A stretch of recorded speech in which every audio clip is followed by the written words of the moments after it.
आज आईजी को हमने कंप्लेंट दिया है कि जो 1 तारीख रात को जो घटना हुई है, जो असॉल्ट हुआ है आदिल के ऊपर, जो कमिश्नर ने किए हैं, तो उसका एक ब्रीफिंग करके एक मेमोरेंडम भी हम आईजी को दिए हैं कि ये जो कमिश्नर है गुलबर्गा सिटी, उन्होंने आदिल के ऊपर हमला किया।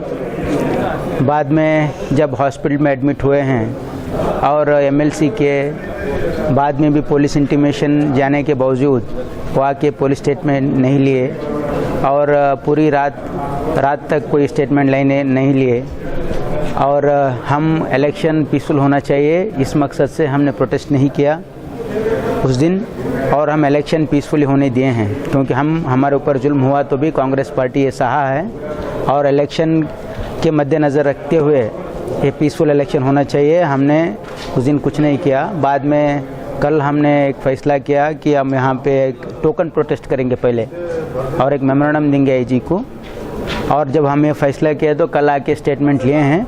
मेरा ये आग्रह है कि पहले ये जो हमने जो स्टेटमेंट दिए हैं तो वो कमिश्नर के ऊपर पहला एफआईआर होना चाहिए, बाद में इन्वेस्टिगेशन होना चाहिए और उनको फ़ौरन यहाँ से हटाना चाहिए, क्योंकि कमिश्नर के ऊपर जब इन्वेस्टिगेशन होता है तो वो पद पे रहने का ठीक नहीं है। और वो लोग क्लेम कर रहे हैं कि मैं नहीं था वगैरह, वो सब इन्वेस्टिगेशन में पता चलेगा। तो नोबडी इज़ अबव लॉ, कानून के ऊपर कोई नहीं है। तो इसलिए हम ये आईजी को ये मेमोरेंडम दिए हैं और उसके बाद डीजी को भी मेमोरेंडम देंगे और होम मिनिस्टर को भी मेमोरेंडम देंगे।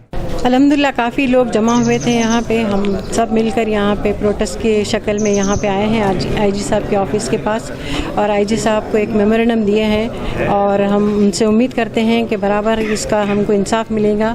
जे खामा नहा के जो आदिल के ऊपर जो जुल्म हुआ है उसके ख़िलाफ़ ये सब प्रोटेस्ट निकाला गया है।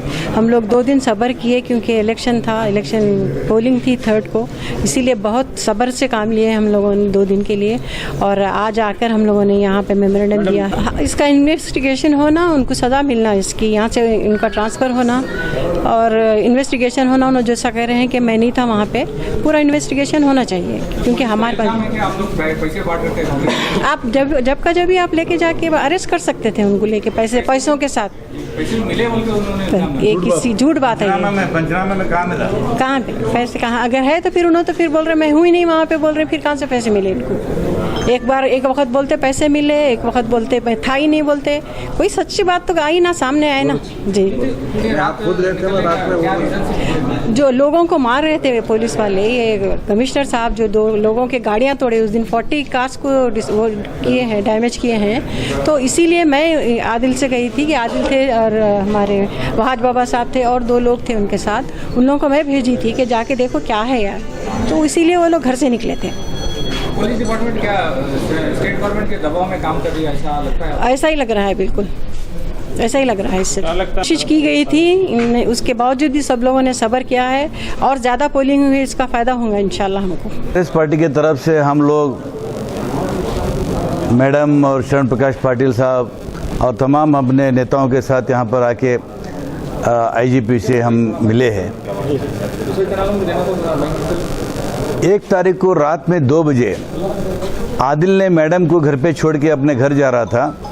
ये कंप्लेंट आया था क्यों असॉल्ट हो रहा है, तो असॉल्ट इन्होंने बाद में अगला तंत्र हो गया ना। हाँ, ऐसा कोई सुना गया है कि कुछ गड़बड़ हो रहा है, तो एक आदिल जिम्मेदार कांग्रेस के कार्यकर्ता के नेता वहाँ पर गए, लेकिन वहाँ पर कमिश्नर, न इनके पास पैसा था, न इनके पास दारू था, और का हथियार था, इनको बिला वजह इनको मारे। ये क्या वजह है? सीआरपीसी में कहा जाता है कि किसी को नहीं मारना चाहिए, आजकल पुलिस का कानून है, और एक कांग्रेस के हमारे वर्कर है और मैडम के करीब के रिश्तेदार है, और इनको रात में 2 बजे मारते हैं, तो आम आदमी का क्या हो सकता है? ये हमारा सोच है। तो पुलिस गुंडागर्दी को कंट्रोल करने वाले खुद गुंडागर्दी कर रहे हैं। ये बात पुलिस कमिश्नर को शोभा नहीं लाती है, और हमारा मांग है कि यहाँ से तुरंत इनको हटाना चाहिए और हाई लेवल इंक्वायरी होना चाहिए, और आदिल पे जो जुल्म हुआ उसके बारे में इंक्वायरी होना चाहिए, और कमिश्नर साहब को सज़ा मिलना चाहिए, हमारा डिमांड है।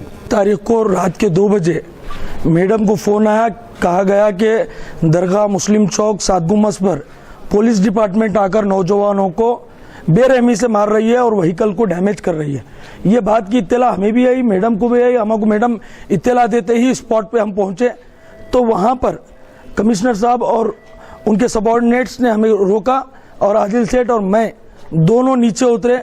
आदिल सेठ ने मुझे इंट्रोड्यूस कराया, साहब हैं, मेरे साथ 2 साथी थे, मुझे और मेरे साथियों को 2 आगे भेज दिया गया। उसके बाद में आदिल सेठ ये पूछना चाह रहे थे कि नमस्ते सर क्या हो रहा, पूछने भी नहीं दिया गया, सिर्फ और सिर्फ बेदर्दी से, बेरहमी से, खतरनाक तरीके से मारा गया, सिर्फ मारा गया। और तकरीबन ये 15 से 20 मिनट तक इस तरह का मारा गया। उसके बाद में आदिल सेठ को, मैं उसका गवाह हूं, उसके बाद में आदिल सेठ को लेकर गया। जिस बात की इत्तला मैडम को पहुंची, गनीत फातिमा मोहतरमा को, वो स्पॉट पे कमिश्नर साहब के पास जा रहे थे, तिम्मापुरी पे ही उनकी गाड़ी मिली और कमिश्नर साहब के पास से मैडम आदिल साहब को लेकर आए, गाड़ियों को रिलाइज कराए। और इससे बड़ा गवाह क्या होना। लिटरली इವರು ಕೈ ಕಾಲು ಮುರಿರಿ ಅಂತ बोले। और साथ ही साथ वहाँ का situation out of control, he was out of control sir, out of control, कोई कंट्रोल में, हम रहते पर भी कुछ भी नहीं कर सक रहे थे, इस तरीके का आउट ऑफ कंट्रोल हो गए थे।